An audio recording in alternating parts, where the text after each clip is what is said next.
Okay, we're re-recording this second time because my recording thingy broke. So I love reading, and a huge part of reading is the themes throughout the stories. Now, at the risk of sounding like your 7th grade English teacher, I feel the themes in the story can often be even more important than the story itself. I'm not saying having good themes makes having a bad story okay, but good themes can often make a mediocre story good. Hello everyone, welcome to my channel. My name's Doodle. On my channel, I talk about whatever I want, but mostly writing and true crime and paranormal stuff. Sorry I haven't posted in a while. First off, it's the holidays. Second off, I've been working on this one video that's just got a lot of research behind it because it's an iceberg video. And I've also not very smart, and I jammed my pinky finger so bad that I couldn't really use it. So it was kind of hard to play Minecraft. Hi, Editing Doodle here. Sorry for background noise, but, yeah. Anyway, I did not explain this very well. I had to buddy tape my pinky to my, I think it's called your ring finger, whichever one's next to it, because my pinky was jammed so bad that it was crooked, and it's now shorter than my other pinky. So I was playing with 4 fingers, which I'm not very dexterous to begin with, so that makes it pretty hard. So, yeah, it wasn't just that I couldn't use my pinky, because you can play Minecraft without a pinky. So, yeah, but that voice crack was solid. So, anyway, let's get into the video. And if you enjoy, please consider liking and subscribing so I know what kind of content to put out for you guys. It really means a lot, and it helps me out a ton. So anyway, into the video. Rick Riordan is not only the king of mythology, but the king of themes, too. I mean, it does help when your entire body of work spans over 20 books, not including those books that are like the collection of short story things, but he still has great themes throughout his books, regardless. Today I want to talk about what I feel is the most underrated series in his Percy Jackson universe, The Trials of Apollo. I say underrated, but I understand millions of people have read this book. However, whenever you go onto Pinterest or Reddit, try and find people who have read it online, try and find fan art, anything like that. It's kind of hit or miss, right? So it's words. Yes, words. Regardless of its notoriety, this is definitely one of the most mature series in terms of the themes. And a reminder, when I talk about any characters in these books that also appear in Greek mythology or a different kind of mythology, I'm referring to the character from the book, not the character from mythology. There may be some overlap, but I'm not talking about like Book Apollo versus the Greek mythology Apollo. I'm talking about Book Apollo. So whenever I say Apollo, just assume I mean Book Apollo. And if I do talk about a version in the mythology, I will clarify it. So with that being said, I'm going to do a brief summary of Trials of Apollo. Spoilers, duh. The Trials of Apollo follows the god Apollo after he's After he's cast out of Olympus by his father Zeus, who blames him for the war between the Greeks and the Roman camps due to the fact that Octavian, the guy who started it all, was his descendant, and Apollo kind of was like, yeah, sure, whatever, kid. And if you don't know, a descendant is someone whose parents or grandparents or whatever was a demigod, so they themselves are not a demigod, but they have Greek god blood, I guess, in them. Apollo must free all of the oracles and defeat Python, his because I can't talk, I'm sorry. We know this by now. Apollo must free all of the oracles and defeat Python, his biggest enemy ever, and to return to godhood, as he is now immortal, who can die. And he doesn't like that. He needs to be able to not die or whatever. Anyway, he teams up with a multitude of our favorite characters, including Leo, Calypso, Raina, Jason, Piper, and Grover, who is entirely underrated in everything, etc. We're also introduced to new characters like Meg and her pet Carpoy, Peaches, who's a peach spirit, and some other lovable characters along the way, like Emmy and her wife Josephine, along with Apollo's maybe daughter, Georgina. Unfortunately for Apollo, Python, his greatest enemy, is not the only force working against him. Apollo must not only fight against a triumvirate, which is a 3-way leadership or whatever, of the worst Roman emperors ever, but his own pride, lack of godly powers, and his own mortality. I don't want to spoil too much, but certain elements I will have to talk about in order for me to explore the themes. As a general rule, please assume everything has been spoiled, as I've already read this series, so it's harder for me to point out what could or could not be a spoiler, because I already know that. So it's like, yeah, I know that. So versus, oh my gosh, I didn't know that because I hadn't read the books. So just be careful.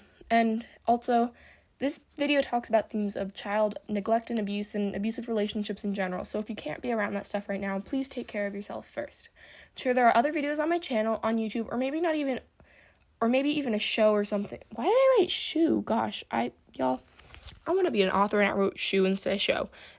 Focus, doodle, this is serious. Anyway, I'm sure there are maybe even shows or just a book or something that would be better for you right now. So let's get into the theme of failed fathers. I also want to give a little blurb about abusive relationships right up. An abusive relationship isn't always physical. In fact, most are mainly mental or verbal. Abusers often make the victim feel worthless, like it was their fault, etc. They also almost always torture their victims mentally. In most relationships, the worst abuse isn't even the physical abuse, it's the mental abuse. Mental abuse is a thing. It's a very horrible thing that happens far too often, and it should not be ignored. If you're being mentally, verbally, or physically abused, your feelings are valid, and even if it seems like you can never get out, I promise you you can. There are people out there who care about you and who want to help you get to a safer space. I have links in the description. So let's go on to the story now.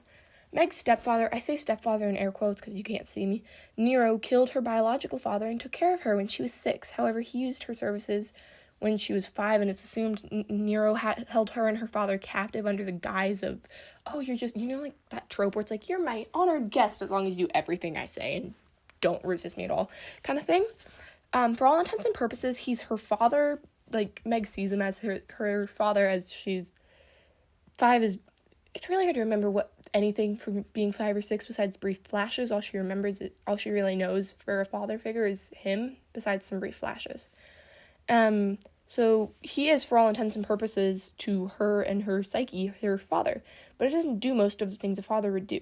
Her legal guardian is a woman named Lugusilwa, who goes by Lou. I'm going to be calling her that because I can't say normal words, much less names. Anyway, Lou is in charge of anything legal related to Meg, as well as taking her to the doctor's office, helping her face the ramifications of the murders Nero forces her to commit, and teaching her some very basic morals. Nero is there to reap the benefits of Meg's abilities and to discipline her, but not to care about her. Meg is only 5 when he starts to force her to murder people for him. As a result of her disobedience once, he kills her father and crushes a rose. This particular rose was one her mother gave to her father, who then gave it to her with the message, "This rose will never fade, sweetheart. You will never have to worry about thorns," only for Nero to destroy it.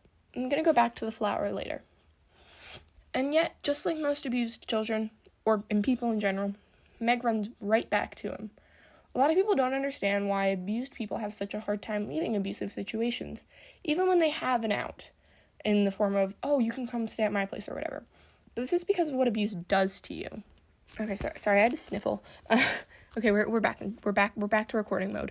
Anyway, abusers often make their victims feel like it's their fault. Oh, I'm sorry I hit you, but you made me do it because you did something I didn't like. Or they make a persona or whatever to say, oh, it wasn't me, it was that person, and I was trying to protect you, but honestly, if you just listened to me, that person would have never come. Nero calls his abusive side the beast, and Meg goes through the story, initially calling him that, and part of the way Riordan shows her growth is by her just calling him Nero. But anyway, Nero didn't kill Meg's father, the beast did. Nero didn't hurt her or her people she cared about, the beast did. And I want to really highlight something here. Nero's abuse towards Meg and his other children seems much more mental than physical. Yes, he hurts people, but not the kids. The kids themselves care about. When someone expects a punishment to be brought out on them, they tend to have a much easier time accepting it. Because I chose that. I was the one who understood that these would be the ramifications of my actions. But when someone's actions cause someone else to have to deal with the punishment, they have a much harder time accepting it, and often just do what the person told them to do. If I am taking on the punishment, that's okay, because I knew what it would be. But if someone else has to, then I'm not fine with it, because this person did not accept any risk aside from being associated with me. Another thing abusers do is promise it will be different next time, and often times they mean it. Most abusers aren't sadistic monsters. Don't get me wrong, I'm not saying abusers are just misunderstood people, but abusers aren't always 100% monsters. they either have some mental illness like narcissism, or they just have a hard time controlling their anger or whatever, and they genuinely want to change, they just don't take the steps to do it. Unfortunately for our characters, Nero is a 100% monster. When abusers say things will be different next time, they often mean it and want to change, but they don't. They may take one step to getting better and then relapse, or not even put in the work to get better. They just think next time will be different by sheer willpower. If you're in an abusive relationship and they say it will be different next time, don't believe them. Get out of there. It's not your job to fix someone at the expense of your own health and safety. And even if it isn't at the expense of your own health and safety, it's not your job to do that. Let them go to therapy. Let them take care of themselves. And if you can safely offer support and you feel comfortable doing that, by all means do that. But do not compromise yourself or someone else to try and help them. Even if you feel like they deserve help, you don't need to jeopardize yourself for that. And you also don't owe that person anything at all. You owe them nothing. And if you can leave that relationship, if you can find that support structure, don't go back to them and say, I can fix them, because I promise you, as much as it hurts to believe, I guess, you probably can't. Nero promises Meg that if she just does this one thing, you can come back home, everything will be fine, and it'll be like before, even though this before wasn't good, it was just better than what was going on right now. Oh, Meg, if you come back home, you can have your carpoy back. It'll be better than whatever's going on right now, because right now you're fighting to try and keep him and yourself alive, but if you come back home, you can just have him as your pet, and everything will be perfect, when in reality, it won't be. A third tactic abusers use is gaslighting, by saying things like, I'm the only person who loves you, or I'm the only person who can help you, or I'm the only person you can turn to, or even they can sometimes even go so far as to make the victim feel like they're going crazy by telling them the abuse isn't actually happening. What are you talking about? I didn't hit you. What are you talking about? I never said that. That kind of thing. Nero often tells Meg that no one else will get it. No one else will understand who she is, why she does what she does, and anything about her. But that's not true. And Meg learns this later on. But let's move on to Apollo.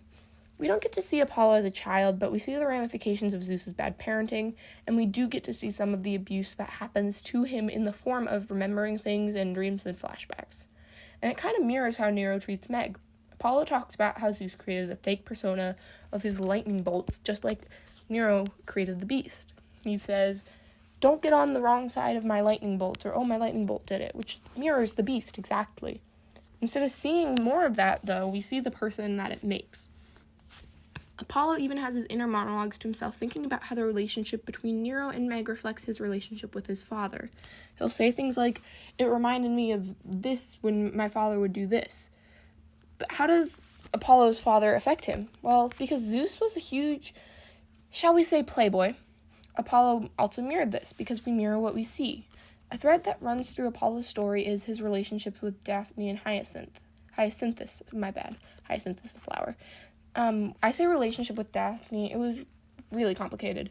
Eros struck Apollo with an arrow and struck Daphne with a lead arrow, so Apollo would be madly in love with Daphne, and Daphne would never want him, basically. And Apollo was still being really creepy, but it's a little bit more complicated than just, Apollo is being a creep, right? So anyway, Apollo just kept chasing her and chasing her and chasing her, and eventually, before she almost collapsed from exhaustion, she prayed to, in some versions it's Gia, in some versions it's her father, a river god, to help her, and she was turned into a laurel tree. And laurels became the symbol of Apollo after that, and the book goes as far as to postulate that was because Apollo realized what he did wrong and wanted to repent for it, and he enjoyed the memory of his, I don't want to say lover, because they weren't in a consenting relationship really on either side, weird, but anyway, let's move on to Hyacinthus. Hyacinthus was a beautiful man who Apollo fell in love with. This time it was actually a consensual relationship, yay. Unfortunately, Zephyrus, the god of the west wind, also had a crush on Hyacinthus, because dang was he fine. Anyway, while they were playing just that Why did I sing like that? I don't know, you guys. I don't know. I'm trying to not just, like, read a blank off a script. I'm trying to be, like, a character or whatever. I don't know. Anyway, while they were playing discus, or in some versions, quoits, which is basically horseshoes, Zephyrus shifted the wind, and the discus or the quoit or whatever, depending on the version you're using, hit Hyacinthus in the head and killed him. His blood grew into hyacinth flowers. And in some versions, Apollo is teaching him how to play discus and just accidentally hits him. It depends on which version you use. So now that we know about his relationships, what do they do to him? Well, Apollo is constantly tormented by the memory of his old lovers. But how does this relate to the themes of failed father figures? Well, Apollo learns these behaviors from somewhere, and this was really the only time his father's rage was turned away from him. Therefore, his brain builds the connection that this kind of relationship is okay, and in fact good, because it means his father isn't mad at him. If he is more like his father can't be mad at him because his father likes who he is. If I am like the person who is hurting me, they won't hurt me as much because they see themselves as perfect, and the closer I can be to them, the closer I can be to perfect. Also, when someone's abused, they often feel like they need to take control of an aspect of their life, and it appears Apollo's area of control is his love life. Hurt people often feel the need to cover up pain with bravado or act like nothing happened at all. Apollo acts like an amazing person, someone you are blessed to be in the presence of, but even he doesn't fully believe it. In fact, in the third book, he goes through this bit where he's just this stage of his, I don't want to say life, but existence, where he's like, am I really all that great? Am I really all that I think I am? But Doodle, you said that part of the series was Apollo overcoming his pride. Wouldn't he be very prideful? Well, yes and no. Throughout the story, Apollo keeps trying to convince himself that he is good. He's a good person. He's perfect. Everyone should love him. But in the first few chapters of the second book, even, he begins to see his incompetence when compared to other brave demigods, even towards the end of the first book, in fact. If he truly believed he was perfect, his belief in his perfection would not be so easily shaken. He's trying to convince himself as much as he's trying to convince other people. People who experience abuse that makes them feel worthless or like the abuser is the only person who loved them want love so badly because they know this kind of love isn't working. I say love in quotation marks again. Yes, oftentimes abuse victims will begin to think that this is the only way to show love. This is the only kind of love. But Apollo is a god, and he's able to see other healthy relationships because of his kind of like semi-omnipotent kind of thing.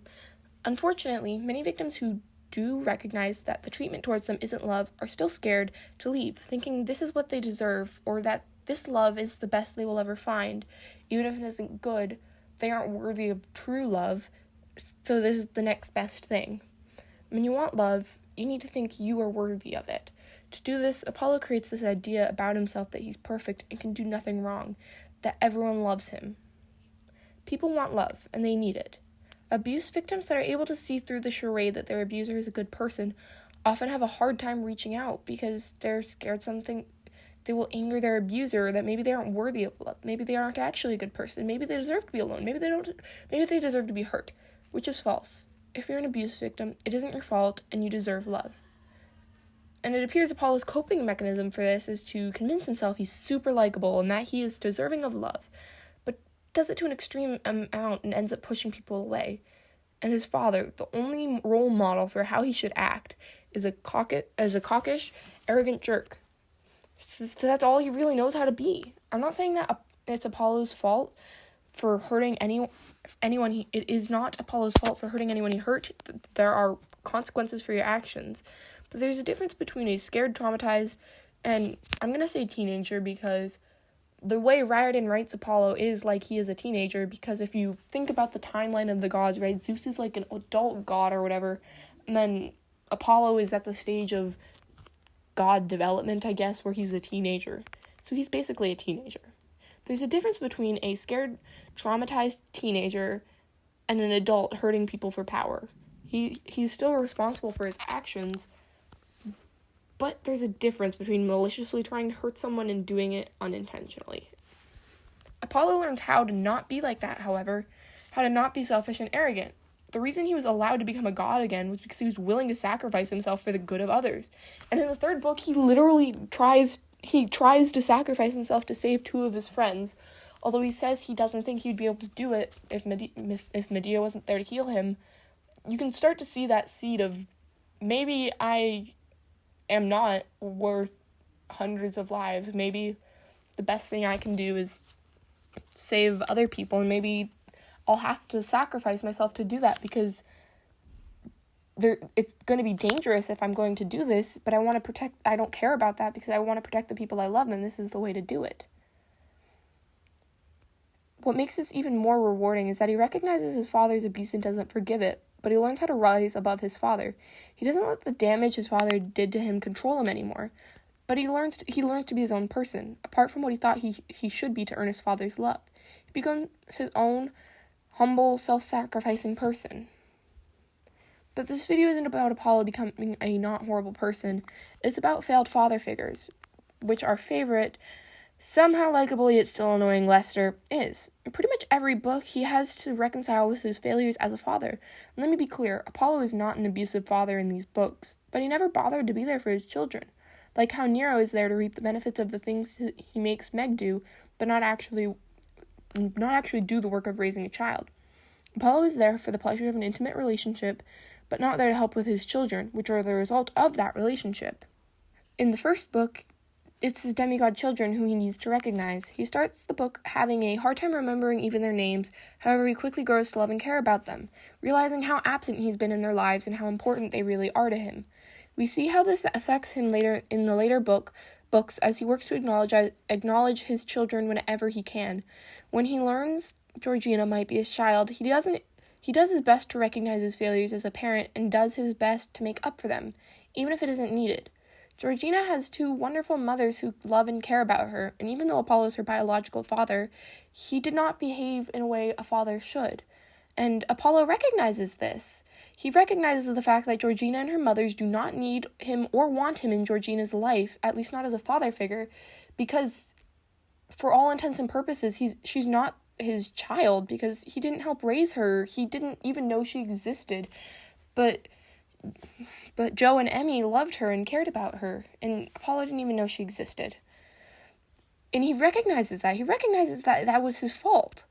In the second book, he needs to recognize the fact that he doesn't even remember all of his children, and his son, Trophinus, has been doomed to an eternity of suffering, maybe from his actions. Personally, I think Trophinus was in the wrong, but he still had to do a horrible thing, and his father could have prevented it. By the way, Trophinus and his half-brother, Apollo is only Trophinus' father, not Agamethus', tried to steal from a king. Unfortunately, that didn't really work out, because the two boys were the sons of another king. If one of them was found trying to rob the king, the first king, it would start a war. Trophinus begged his father to change their places, but Apollo ignored him, stating the fact that he shouldn't have robbed the king in the first place. This led to Trophinus having to cut off his brother's head to prevent him from being identified. Trophinus became the Dark Oracle. Apollo actually confronts his son about this, saying the fact that it is not Apollo's job to clean up his son's messes. His son made a mistake that he shouldn't have done. He did something stupid, but Apollo also recognizes that he was probably too harsh on his son. However, he concedes that his son... Okay, this is... Y'all, I dropped my phone. Whoops. Okay. He concedes that he probably was too harsh on his son, but at the same time, his son made his bed, and now he must lie in it. In the third book, The Burning Maze, we kind of put a pause on Apollo's arc to leaving space for Meg, as this book takes place where she was born, and we focus a lot on Meg's backstory before the final book, which focuses on her more recent backstory. This focuses on Meg's, quote, ancient roots, end quote. The book literally says that. But Apollo still has to grapple with the fact that he abandoned Herophile, a girl who he cared about. He just assumed that she faded away, however, he didn't. While Apollo was not her father or parental figure, she was still someone who looked up to him and trusted him. He describes the great guilt he feels learning about her suffering, something Apollo at the start of the book would never have done. The fourth book doesn't really focus on Apollo as a father figure, and more of a... words? And as much... Oh, there we go. It doesn't... I can't read. The fourth book doesn't really focus on Apollo as a father figure and much more on the petty childish side he displays, so I'm going to ignore that because we're not talking about that right now, although it's still very interesting. Anyway, in the fifth book, we see more of a comparison between Apollo and Nero. While Apollo is definitely Meg's friend and not a father figure, he does kind of become a big brother to her. His unconditional love and willing to sacrifice himself for her stands in stark contrast with Nero's conditional love and desire to survive and win at all costs. I'll get into this later, so we're going to leave that alone for a bit. But back to Meg. Throughout the story, Meg goes through the process of working through her trauma, not without setbacks, however. Practically whenever she I'm sorry, I get a stutter when I get nervous, and I get nervous when I'm recording these. Practically whenever she interacts with Nero, one of his associates, or one of their minions, she is abused. Not necessarily physically, mentally and verbally. I mean, they get into fights and stuff, but that's a little bit, yes, that's abuse, but that's a little bit.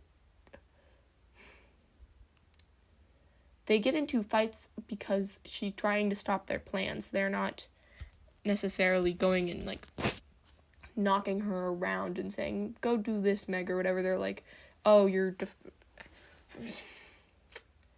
It's still abuse, but it's not abuse in the way you would think. They get into fights because you need conflict for a story to be interesting. It's not a one-sided thing. It's more of a fight than a one-sided thing. Anyway, Nero acts as if she's the prodigal son, like she left a nice happy home for something stupid and came back with her head hung low. They all treat her like a spoiled or stupid child that's throwing a tantrum, when in reality she's a scared child running from her abuser. Nero's manipulation causes Meg to feel bad whenever she goes against him, even though oftentimes it's the right... I wrote oftentimes, even though all the time it's the right thing to do. When she does as he commands in Dodonna's grove, but then kind of goes against him with the wind chimes, she runs, away from Apollo, but also not back to Nero. She's ashamed for her part in what happened, and she's also extremely scared of Nero's rage. She can't bother to face either person because she's so used to failing or messing up, leading to pain being caused for her. Her arc focuses on gathering her strength to leave Nero, and after maybe the halfway point in the second book, I can't remember exactly which chapter, she is firm in the idea that Nero is a horrible person and that the beast is just him making excuses.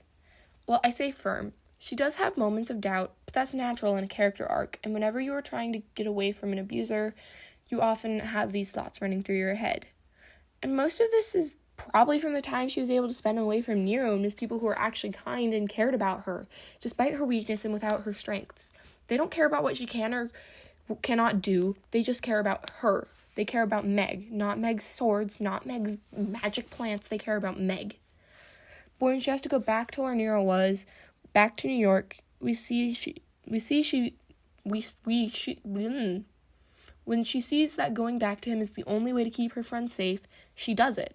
It's unclear whether this is because she's strong enough to go back and face him, or if she's falling back onto something she knows in a time of stress, because it's not right outside, but it's implied that it's a little bit of both, mostly the she's strong enough to face him now, but also some of the I'm scared, I need something that I know, at least with Nero, I know what will happen mentality. That's often something that happens to abuse victims. They're in a stressful situation, they return to something that they know isn't good, but at least they know what's going to happen.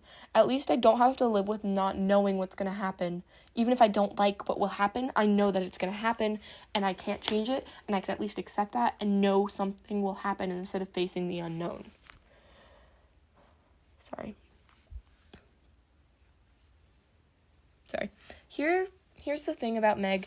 She isn't like Percy Jackson. She isn't fighting for the gods because they're good. She's fighting against Nero because he will hurt people she loves.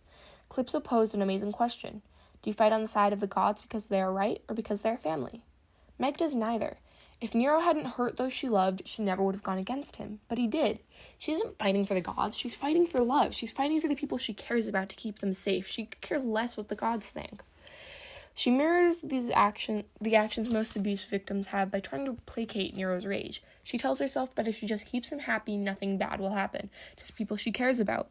Maybe if she just does whatever he says, she'll be fine. Everyone she cares about will be fine, and nothing bad will happen.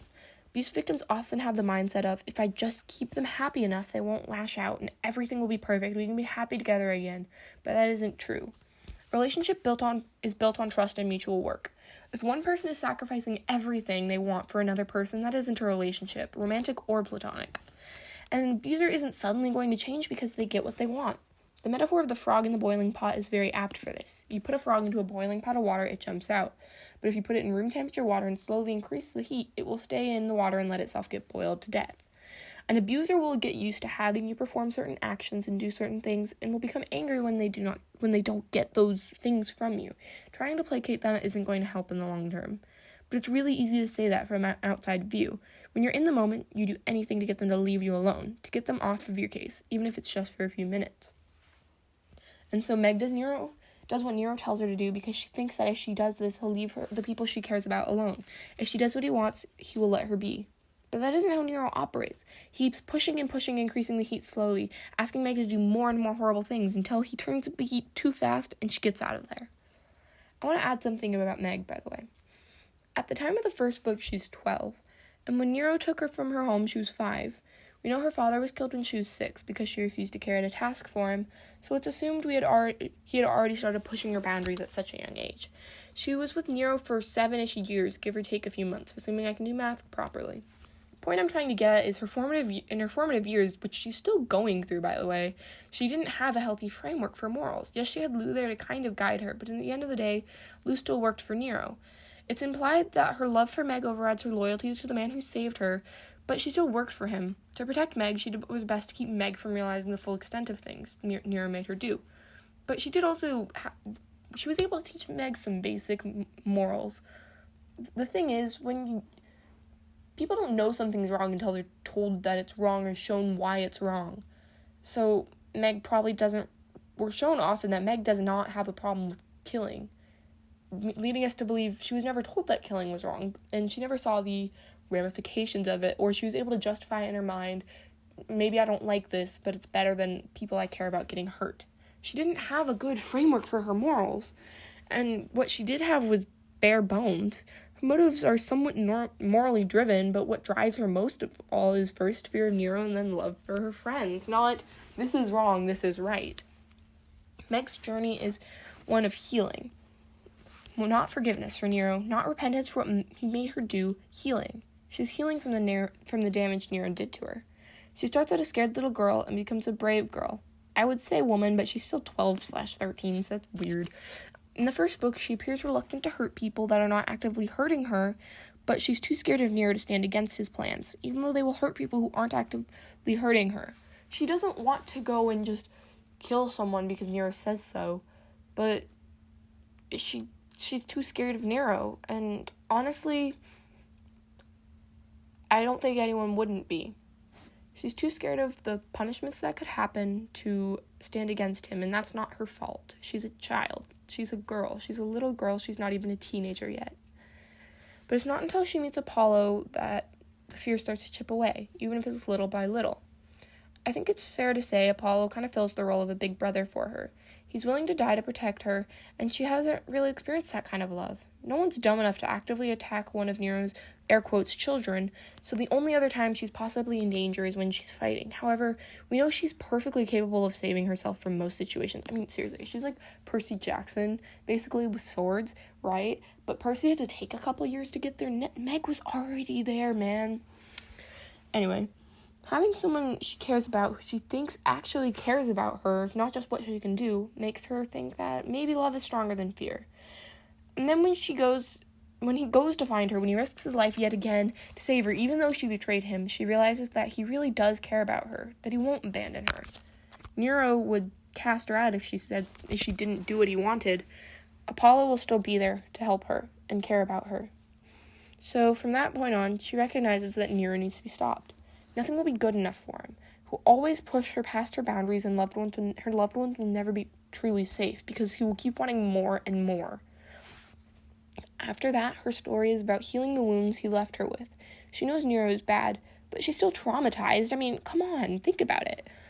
The third book really focuses on Meg's past and her real father, her biological father, the one who was a father to her when she was younger.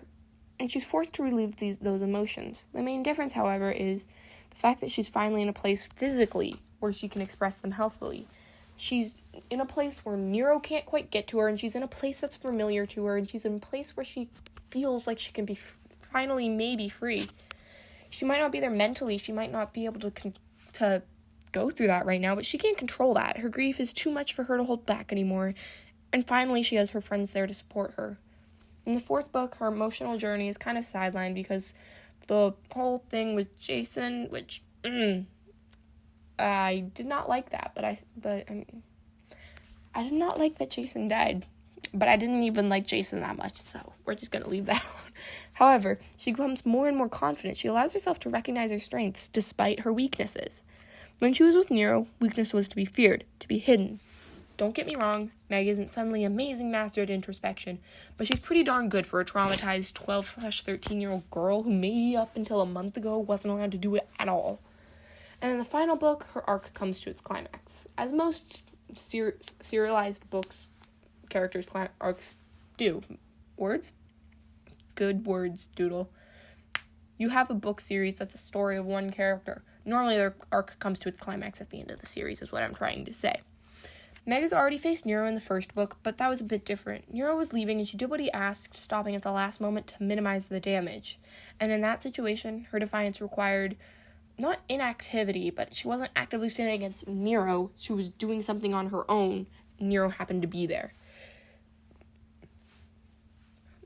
It's much easier to ignore an abuser's commands than to actively go against them. Nero never technically told her, don't put those there, Meg.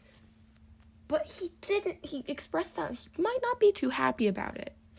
Meaning, she knew she might be getting on his bad side, but in her mind, she wasn't actively going against him. But then Meg does it. She and Apollo surrender themselves and go to Nero willingly. It's hard to tell if she's putting on the charade of a dutiful daughter returning from an embarrassing hiatus, or if she genuinely does feel like this, like she was stupid and childish and ran away and now it's time to face the music. But whatever the case, she stands against Nero, and does so despite of the trauma he put her through. And they beat him, thanks to Meg's bravery and ability to fight against him. In fact, she even manages to help save her siblings from his abuse and tries to help them heal too. And speaking of Nero's tower, I really want to take a look at the symbolism of Meg getting clean / taking a bath. And I know it sounds stupid, but just listen. In the first book, when Sally Jackson helps Meg get cleaned up, Apollo describes her as a clean, respectable-looking girl, despite the fact that he still thinks her outfit is somewhat kindergarten-ish. She's still her. She might have gotten clean, but she still has control over what she wears, how she expresses herself. She still looks like herself. When we return to Nero's tower after she's had a bath, Apollo has the opposite reaction. He says it's as if Nero had scrubbed the personality off her. He says, quote, all the hard-earned grime, ash, and dirt she'd accumulated on her way to the tower had been scrubbed away, end quote. She does look respectable, but she doesn't have the ability to show herself through her clothing. Her colorful outfit is changed for a muted color palette and composed, restricting outfits. This isn't something you have to dig very hard for in the last book, but I feel like people haven't pointed out the first book very much. In the first book, Meg has control over her actions and what she wears and when she's away from Nero, but she doesn't have to worry about pleasing him. But once he has control over her again, even if it is for a charade, she isn't herself. Nero takes away her self-agency, while people who care about her encourage her to use it. And back to the flower. Apollo himself says, Meg, a flower is only part of the plant. Flowers grow back. Meg is the flower. Nero crushes what everyone thinks is her spirit, her being, but she has her roots. Her spirit may seem destroyed, but it's still there. You just can't see it yet, because it's still coming back. And maybe a plant doesn't look as pretty without the flowers, but it's still there. And the flowers will grow back.